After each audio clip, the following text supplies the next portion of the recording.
आगे प्रश्न नंबर 6, एक वृत्ताकार मेजपोश जिसकी त्रिज्या 32 सेंटीमीटर है में बीच में एक समबाहु त्रिभुज ABC छोड़ते हुए एक डिजाइन बनाया गया है जैसा कि आकृति 12.24 में दिखाया गया है। इस छायांकित डिजाइन का क्षेत्रफल ज्ञात कीजिए। अब देखिए, ये एक वृत्ताकार मेजपोश है, इसमें बीच में ABC एक समबाहु त्रिभुज छोड़ते हुए बाकी में क्या बना दिया है, एक डिजाइन बना दिया है। हमें इस छायांकित डिजाइन का जो है यानी पूरे इस डिजाइन का क्षेत्रफल ज्ञात करना है। अब देखिए कि देखने में तो सब बिल्कुल सिंपल लगता है कि वृत्त के क्षेत्रफल में से समबाहु त्रिभुज का क्षेत्रफल माइनस कर देंगे, छायांकित भाग का क्षेत्रफल आ जाएगा। अब समबाहु त्रिभुज का क्षेत्रफल ज्ञात करने में थोड़ी सी परेशानी है, क्योंकि यहाँ पर हमें इस वृत्त की त्रिज्या दी हुई है 32 सेंटीमीटर। अगर त्रिभुज की भुजा तो दी हुई होती तो हम वर्गमूल 3/4 भुजा स्क्वायर करके और हम वो ज्ञात कर देते, लेकिन अब भुजा है नहीं हमारे पास, तो भुजा अब हमें ज्ञात करनी पड़ेगी। तो देखिए, इसे मैं बिंदु O का नाम दे देता हूँ। एक कंस्ट्रक्शन में ये भी करता हूँ कि OC को मिलाता हूँ। अब ये जो कोण होगा ये 120 डिग्री का होगा।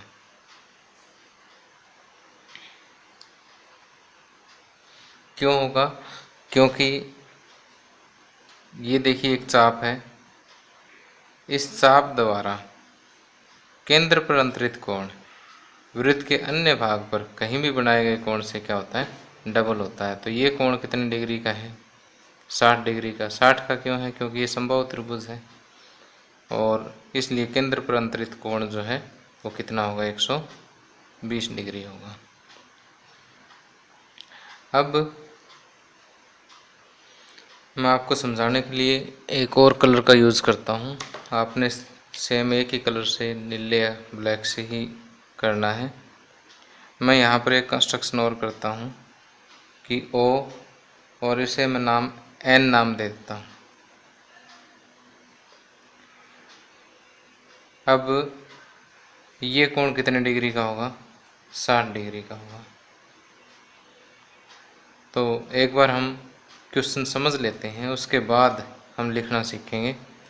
तो इतना शायद समझ में आ गया होगा, क्योंकि ये समबाहु त्रिभुज है तो प्रत्येक कोण कितने डिग्री का? 60 का है। जब ये कोण 60 डिग्री का बना तो केंद्र पर बना कोण कितने डिग्री का हो जाएगा? 120 का। और अब ये दोनों 32-32 सेंटीमीटर है, क्योंकि एक ही वृत्त की त्रिज्याएं हैं। अब आपने सिर्फ इतनी त्रिभुज को देखना है,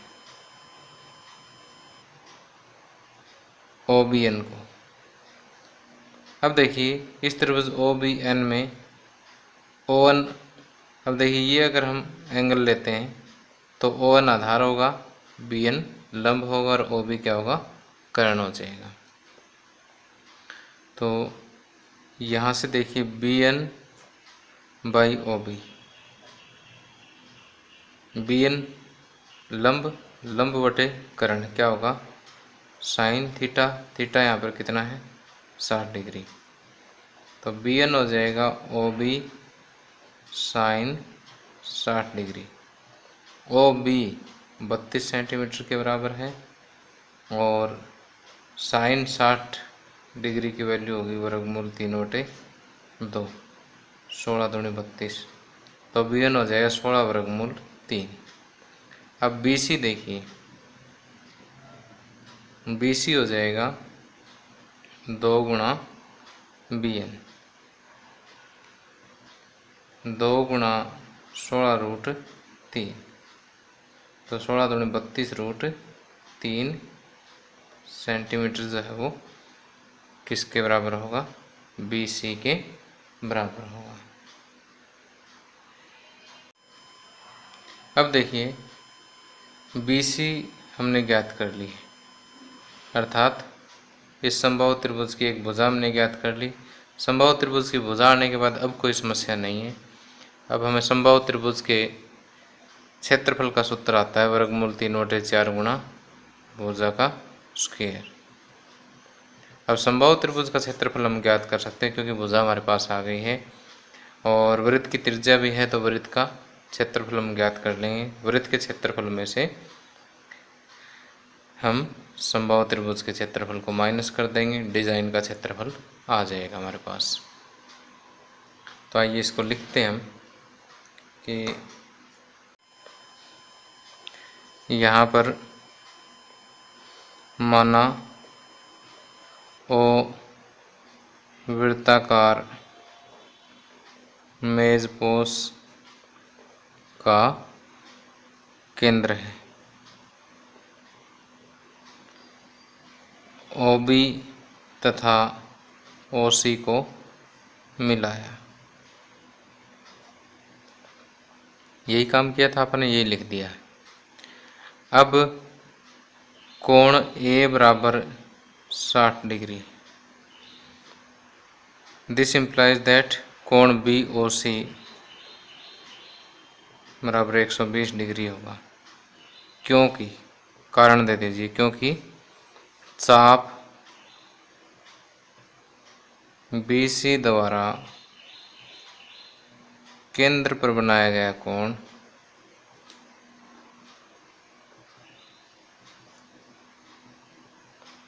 वृत्त के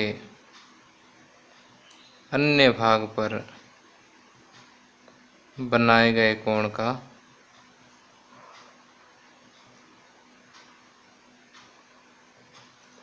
दुगना होते हैं।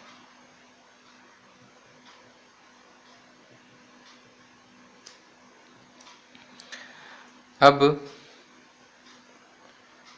BC पर ON एक BC perpendicular to ON perpendicular to BC बनाए। अब त्रिभुज OBN में, त्रिभुज OBN में अब ये सारा काम हमने करना है। एक बार फिर से बता देता हूँ कि BN बाई OB लंब बटे कर्ण साइन थीटा के बराबर होगा। अब कोण BON, क्योंकि कोण BON बराबर हाफ ऑफ BOC, क्योंकि ये समद्विबाहु त्रिभुज है और इसके ऊपर हम लंब डालेंगे तो ये इसको बिल्कुल दो एक जैसे भागों में विभाजित करेगा। तो ये कोण का भी समद्विभाजन होता है और ये दोनों भुजाएं भी एक जैसी होगी। और यहाँ से BN बराबर OB साइन 60 डिग्री। OB कितना है 32 गुणा साइन 60, साइन 60 की वैल्यू रखें वर्गमूल 3/2, 16√3 सेंटीमीटर। अब BC बराबर 2 गुणा BN, 2 गुणा 16√3, 32√3 सेंटीमीटर। अब समबाहु त्रिभुज ABC का क्षेत्रफल, समबाहु त्रिभुज ABC का क्षेत्रफल किसके बराबर होगा, वर्गमूल 3/4 गुणा भुजा का वर्ग, वर्गमूल 3/4 भुजा कितनी है BC का वर्ग, वर्गमूल 3/4 BC कितना है 32√3 और 32√3, 2 बार गुणा करेंगे क्योंकि वर्ग है। अब देखिए वर्गमूल 3 और वर्गमूल 3 की गुणा होगी 3, 4 8 32 और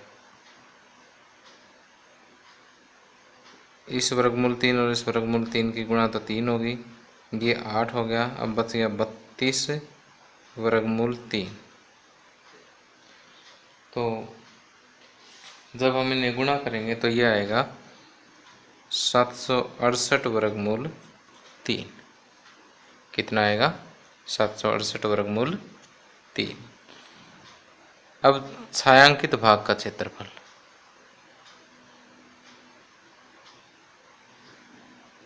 छायांकित भाग का क्षेत्रफल, छायांकित भाग का क्षेत्रफल होगा वृत्त का क्षेत्रफल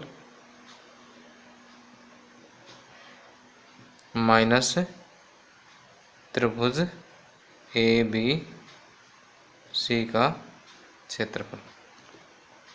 वृत्त का क्षेत्रफल देखिए पाई आर स्क्वायर, पाई आर कितना है 32, 32 का स्क्वायर करेंगे 32 गुणा 32 माइनस 768√3।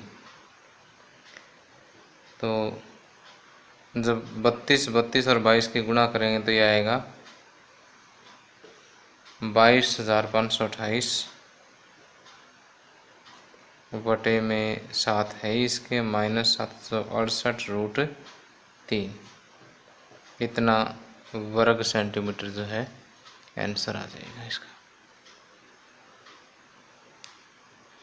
तो इस क्वेश्चन को एक बार दोबारा से समझें कि पहले समबाहु त्रिभुज की एक भुजा ज्ञात कर लीजिए, उसके बाद भुजा ज्ञात करने के बाद समबाहु त्रिभुज का क्षेत्रफल, फिर वृत्त के क्षेत्रफल में से समबाहु त्रिभुज का क्षेत्रफल माइनस कर दीजिए, आंसर आ जाएगा।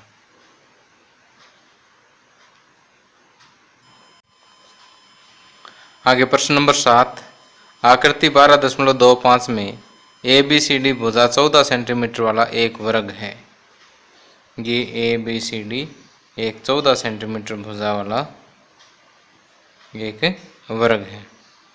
A, B, C और D को केंद्र मानकर 4 वृत्त इस प्रकार खींचे गए हैं कि प्रत्येक वृत्त 3 शेष वृत्तों में से 2 वृत्तों को बाह्य रूप से स्पर्श करता है। अब A को केंद्र मानकर के एक वृत्त खींचा, B को भी इसी तरह C को केंद्र मानकर एक वृत्त खींचा और इसी तरह से D को केंद्र मान करके भी एक वृत्त खींचा गया है। और वो इस तरह से खींचा गया है कि ये वृत्त, ये जो शेष 3 हैं इनमें से 2 को बाह्य रूप से टच करता है। इसी तरह से ये एक वृत्त शेष 3 में से 2 को बाह्य रूप से टच करता है। तो छायांकित भाग का क्षेत्रफल ज्ञात कीजिए। ये इसके बीच में ये जो है छायांकित भाग है, इस छायांकित भाग का क्षेत्रफल हमें ज्ञात करना है।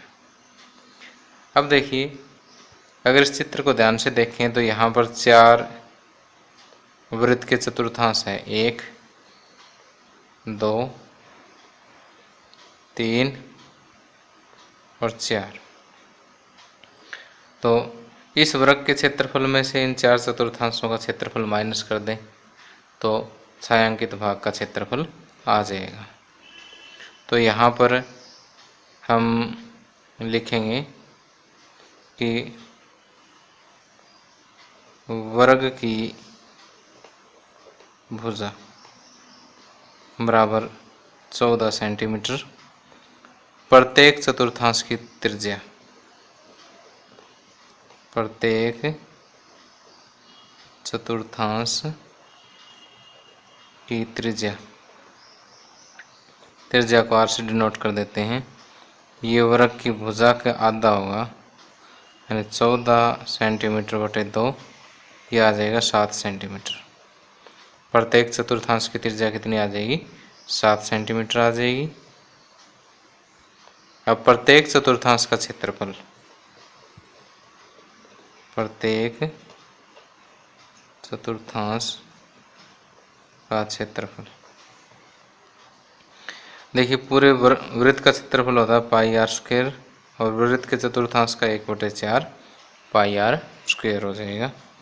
1/4 पाई हो गया 22/7, आर 7 है तो आर का स्क्वायर हो जाएगा 7 गुणा 7, 7 से 7 कट कर दीजिए। तो प्रत्येक चतुर्थांश का क्षेत्रफल आ जाए 1/4 गुणा 22 गुणा 7। अब चारों चतुर्थांशों का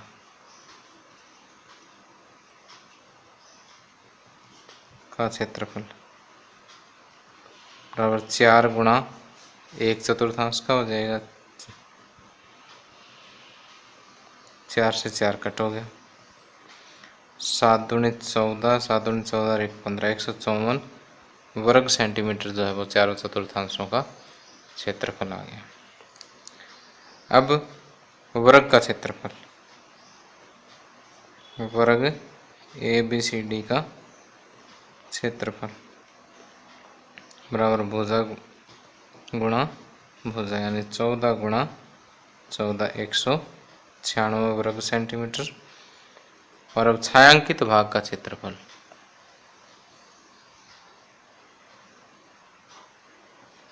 छायांकित भाग का क्षेत्रफल बराबर वर्ग का क्षेत्रफल माइनस 4/4 का क्षेत्रफल, यानी वर्ग का क्षेत्रफल होगा 196 और 4/4 का हो जाएगा 154। 6 में से 4 माइनस करेंगे 2, 9 में से 5 4, ये आ जाएगा 42 वर्ग सेंटीमीटर जो है छायांकित भाग का क्षेत्रफल आ जाएगा।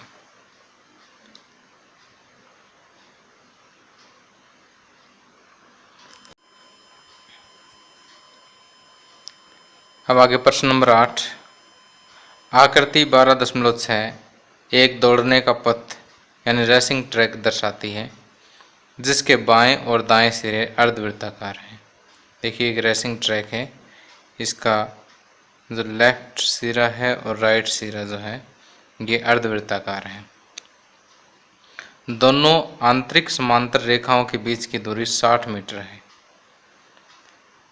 ये जो समांतर रेखाखंड है आंतरिक, ये और ये, इनके बीच की जो दूरी है वो कितनी है? 60 मीटर। तथा इनमें से प्रत्येक रेखाखंड 106 मीटर लंबा है। यानी इन अर्धवृत्तों को छोड़ दो, ये जो रेखाखंड है ये कितना है? 106 मीटर लंबा है। यदि यह पथ 10 मीटर चौड़ा हो, इस पथ की ये जो चौड़ाई है ये कितनी दी हुई है? 10 मीटर दी हुई है।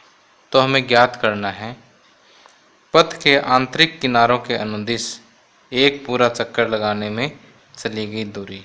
यानी ये जो सबसे अंदर वाला जो किनारा है इसके अनुदिश अगर हम एक पूरा चक्कर लगाएं तो हमें कितनी दूरी तय करनी पड़ेगी। और दूसरा हमें ज्ञात करना है पथ का क्षेत्रफल। तो आइए फर्स्ट पार्ट इसका करते हैं। तो ये जो अर्धवृत्त है, अर्धवृत्त की त्रिज्या कितनी हो जाएगी? जैसे ये पूरा 60 है तो त्रिज्या हो जाएगी 30 मीटर। तो अब पथ के आंतरिक किनारों के अनुदिश एक पूरा चक्कर लगाने में चली गई दूरी किसके बराबर होगी? इस अर्धवृत्त की त्रिज्या प्लस इस अर्धवृत्त की त्रिज्या प्लस ये वाली दूरी प्लस ये वाली दूरी। इन चारों को अगर हम जोड़ दें तो आंतरिक किनारों के अनुदिश चली गई दूरी आ जाएगी हमारे पास। अब आइए इसका फर्स्ट पार्ट सॉल्व करते हैं। इस चित्र को मैंने दोबारा यहाँ पर बनाया है, तो इसे देखिए कि फर्स्ट पार्ट है पथ के आंतरिक किनारों के अनुदिश एक पूरा चक्कर लगाने में चली गई दूरी। ये किसके बराबर है? जो आंतरिक अर्धवृत्त है उसकी परिधि, और इसी तरह से इस आंतरिक अर्धवृत्त की परिधि, इन दोनों का जोड़ प्लस इन दोनों रेखाखंडों की लंबाई। तो यहाँ पर ये देखिए कि दोनों के बीच की दूरी कितनी है? 60 मीटर। तो जो आंतरिक अर्धवृत्त है उसकी त्रिज्या कितनी हो जाएगी? इसकी आधी 30 मीटर हो जाएगी। तो प्रत्येक आंतरिक अर्धवृत्त की त्रिज्या,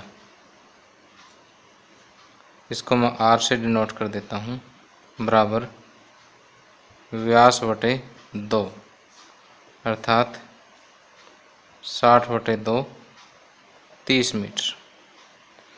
प्रत्येक आंतरिक अर्धवृत्त की परिधि, परिधि का सूत्र होता है पाई गुणा r, 22 बटे 7 गुणा 30। अब दोनों आंतरिक अर्धवृत्तों की परिधि 2 गुणा 22 बटे 7 गुणा 30, एक वाली को 2 से गुणा कर दिया, दोनों की आ जाएगी। जब इसे सोल्व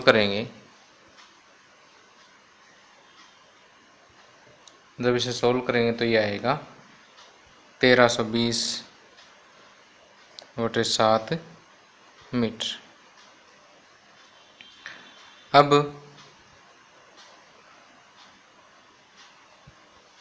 पथ के आंतरिक किनारों के अनुदिश, पथ के आंतरिक किनारों के अनुदिश पूरा चक्कर लगाने में तय दूरी,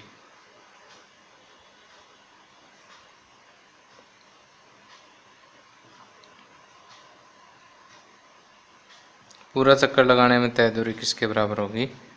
दोनों आंतरिक अर्धवृत्तों की परिधि प्लस दोनों समांतर रेखाखंडों की लंबाई, दोनों समांतर रेखाखंडों की लंबाई।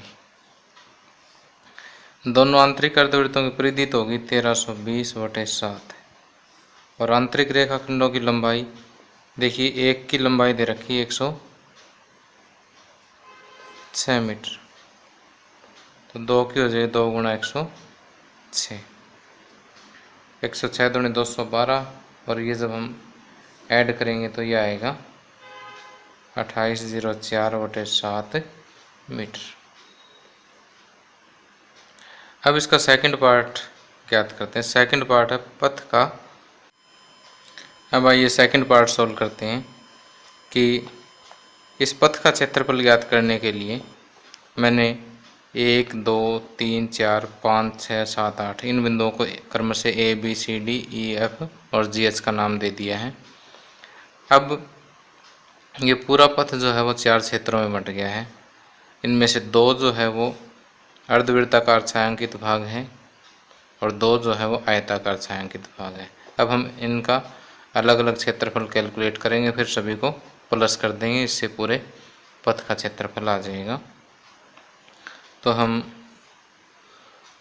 ये लिखते हैं कि माना कि बाहरी अर्धवृत्त की त्रिज्या, इसको कैपिटल R से डिनोट कर दें, ये हो जाएगी 30 प्लस रास्ते की लंबाई कितनी है 10 मीटर, 30 प्लस 10 40 मीटर, और आंतरिक अर्धवृत्त की त्रिज्या स्मॉल r से डिनोट करते हैं, ये कितनी है 30 मीटर। अब अर्धवृत्ताकार भाग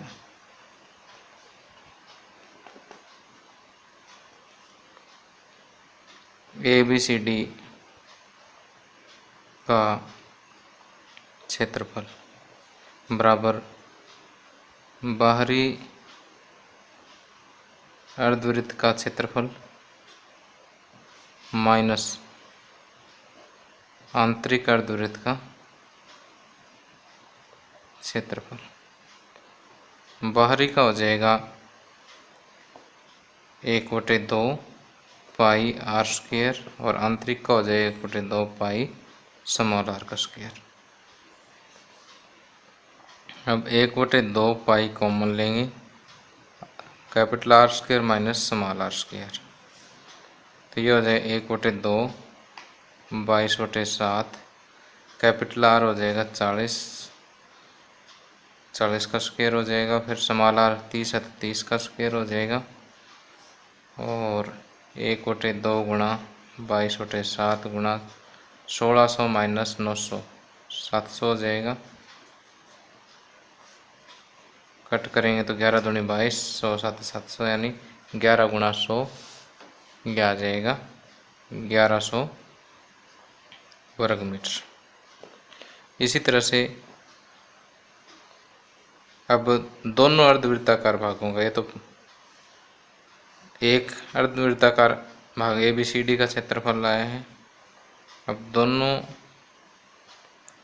अर्धवृत्ताकार भागों का क्षेत्रफल बराबर 2 गुणा 1100 यानी 2200 वर्ग मीटर आ जाएगा। अब प्रत्येक आयताकार भाग का क्षेत्रफल, प्रत्येक आयताकार भाग का क्षेत्रफल बराबर आयताकार जैसे ABCD है, तो ये हो जाएगा लंबाई गुणा चौड़ाई। लंबाई कितनी है 106 और चौड़ाई है 10, तो ये हो जाए 1060।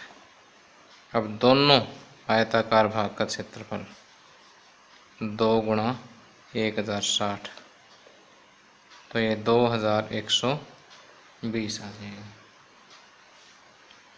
वर्ग मीटर। अब छायांकित भाग का कुल क्षेत्रफल, छायांकित भाग का कुल क्षेत्रफल बराबर ये होगा दोनों अर्धवृत्ताकार भागों का क्षेत्रफल प्लस दोनों आयताकार भागों का क्षेत्रफल।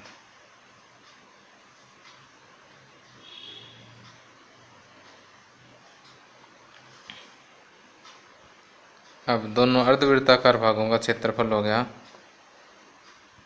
2200 वर्ग मीटर, आयताकार भागों का हो गया 2120 वर्ग मीटर, और ये टोटल हो जाएगा 4320 वर्ग मीटर क्षेत्रफल आ जाएगा इसका। देखिए क्वेश्चन थोड़ा सा लेंथी ज़रूर है लेकिन मुश्किल नहीं है कि इसका सेकंड पार्ट ही बता रहा हूँ। फर्स्ट तो सिंपल है। फर्स्ट में क्या था कि इसकी परिधि ज्ञात करो, उसको 2 से मल्टीप्लाई करो, इसकी भी आ जाएगी, और फिर 106 प्लस 106 212 और इसमें और ऐड कर दीजिए। पहला पार्ट तो सीधा ही आया पड़ा है। अब सेकंड पार्ट में क्या करेंगे, पहले तो ये वाला क्षेत्र कैलकुलेट करेंगे। कैसे करेंगे, बड़े अर्धवृत्त का माइनस छोटे अर्धवृत्त का, उसको 2 से मल्टीप्लाई करो, साथ में ये भी आ गया। इसमें लंबाई गुणा चौड़ाई लगानी है, ठीक है। तो इन दोनों का आ जाएगा 22 और इन दोनों का आ जाएगा 2120, टोटल करोगे 4320 आ जाएगा।